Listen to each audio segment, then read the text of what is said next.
ભગતજીવી મહારાજનો આત્મા શહીદ થયેલો છે અને એને પૂજા સ્થાન મળ્યું છે. તો એના વિશે હનુમાન ગઢવાના જીવન ચરિત્રની અમારી કહાનીની વાત આપણા તમામ ભાઈ બહેનોને અમે એનો ઉપદેશ આપી શકીએ છીએ. શિષ્યગણોને એવું પણ કદાચ મન વિશે અવળા વિચારો લાવી દીધા કે આપણા ધર્મના સદગુરુ સનાતન મહારાજ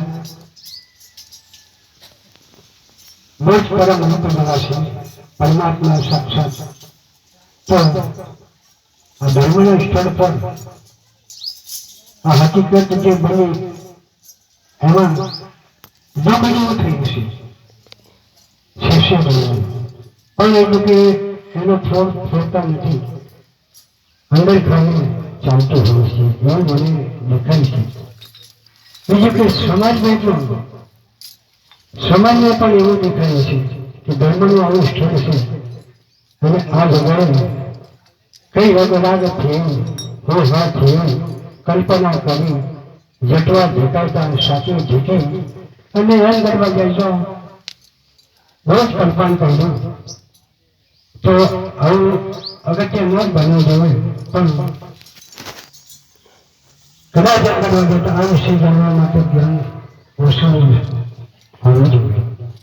કારણ કે જે વૈડા સાથે કદાચ જટવા ધેકા માથા નમાવ્યા જમીન સાથે અડી ગયા, કઈ પ્રોગ્રામ કર્યો, કઈક મતલબ અલગ અલગ કર્યું બાળ બચ્ચા પરિવારે, એનું કારણ પણ જુદું છે.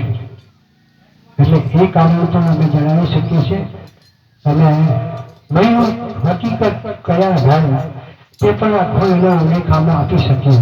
પણ તમે શાંતિથી આને જાણવા ઈચ્છો તો તમારે ધીરજ રાખી શાંતિ રાખીને બેસવું પડશે. એનો પૂરો ઇતિહાસ તમને આપી શકીએ છીએ. હવે આપણે ગણપતિની અષ્ટોત્તરી બોલીએ છીએ, પછી અંદર જાય તો જે પરમાત્માની અષ્ટોત્તરી કરવાની છે એ અષ્ટોત્તરી કર્યા પછી અમે આનું ઉદાહરણ આપીશું.